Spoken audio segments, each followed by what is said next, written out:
Perkenalkan, saya Tobias Gea. Saya alumni dari Arsitektur UGM, angkatan 2008, dan sekarang saya prinsipal arsitek di studio saya sendiri, namanya Rong Studio. Kami berkarya di Jogja. Karya-karya kami sangat beragam proyeknya, tidak hanya tentang rumah tinggal, tetapi kami banyak juga mengerjakan beberapa proyek kawasan yang hubungannya dengan wisata, kebun binatang, dan lain-lainnya. Kali ini saya diundang untuk penjurian untuk di Studio 2. Semoga apa yang saya sampaikan bisa menjadi bahan masukan untuk semuanya. Terima kasih. Peserta dari ke-24 karya terbaik di SDA 2 ini, hal positif yang bisa saya ambil adalah di sana cukup beragam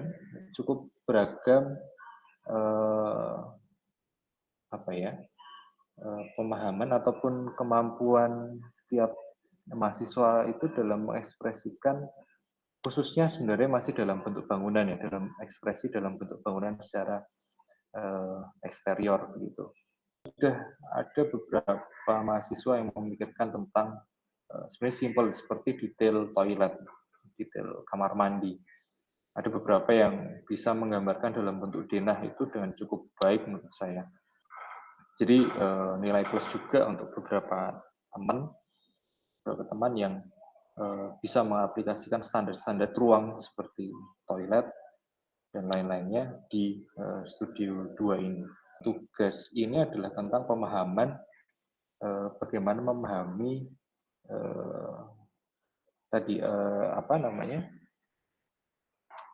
profil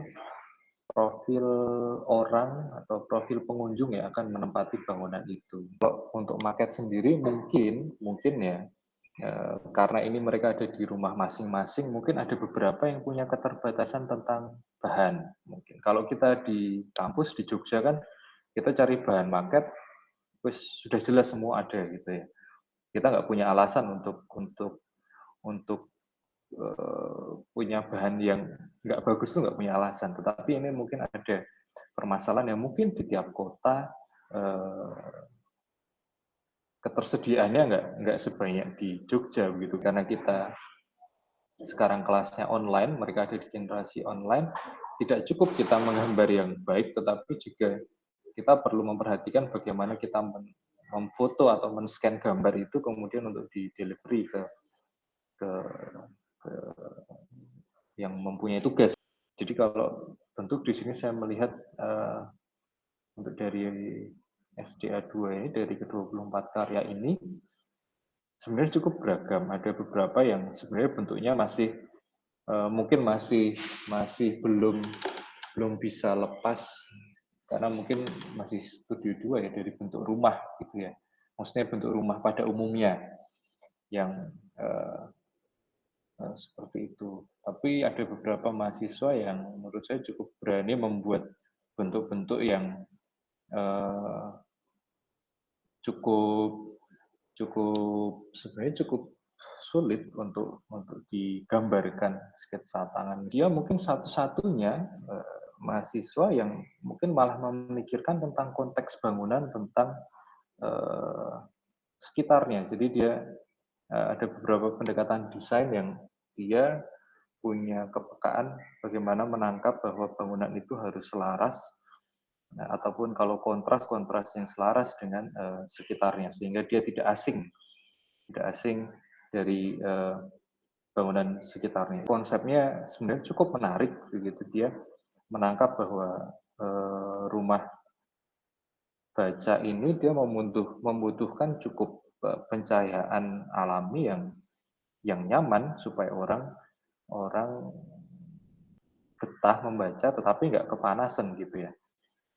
Jadi dia punya transformasi desain, ada beberapa ide yang mungkin yang diaplikasikan di detail atap yang menurut saya cukup menarik sebenarnya.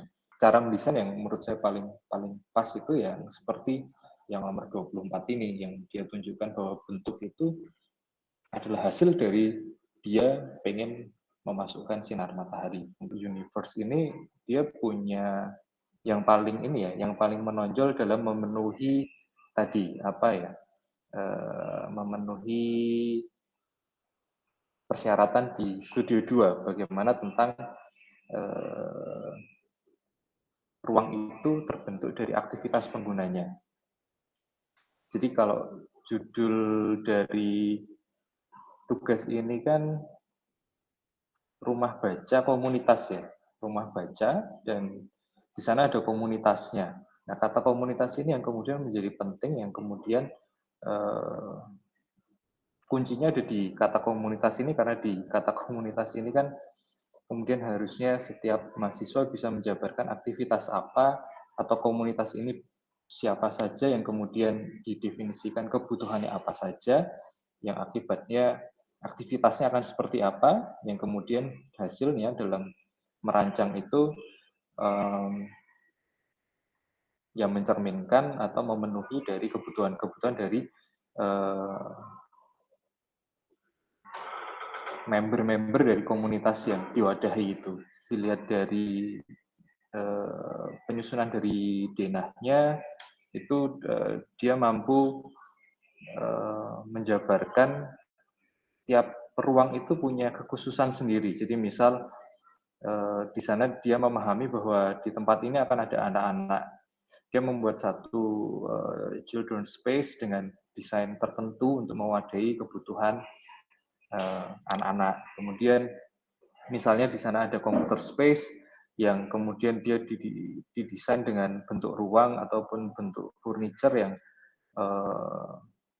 sedemikian rupa sehingga dia lebih playful ya, lebih playful.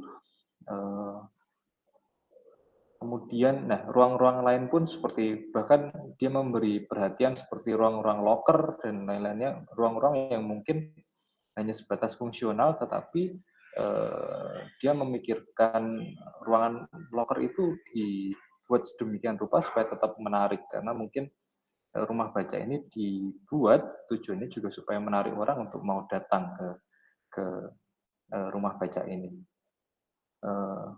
Pertama itu. Kemudian dari denah juga kita bisa melihat di karya ini secara sirkulasi pengunjung sangat mungkin yang paling tepat di antara ke-24 ini ya. Ke-24 yang lainnya misalkan dari masuk ketemu resepsionis dulu, kemudian masuk ke ruang-ruang mulai dari display buku, kemudian orang bisa menjumpai, bisa memilih reading space yang cocok untuk dia. Dia memberikan beberapa ide-ide menarik, misal dia menghadirkan pohon di tengah ruangan untuk kemudian menambahkan konsep apa ya, menambahkan suasana membaca itu terasa lebih nyaman. Kemudian di sana dia punya tangga yang cukup besar yang dipakai juga untuk rak-rak buku, dan saya menangkap di tangga itu pun orang bisa sekedar duduk, terserah dia bisa milih di mana, membaca buku di sana. Jadi ada menurut saya ada cukup banyak ide di sini untuk menunjang kualitas ruang yang diinginkan. Kita bisa melihat cara dia mengkomunikasikan ide ya lewat gambar ataupun maket. Menurut saya dia cukup cerdas bagaimana cara dia mengcapture detail-detail market dia yang kemudian itu juga berbicara tentang konsep dia. Bahwa di sana ada foto-foto tangga yang itu tadi konsep yang sudah tampak di denah, kemudian ya beberapa detail-detail yang mungkin itu memang menunjang atau mengkomunikasikan dari ide dari ide perancangannya.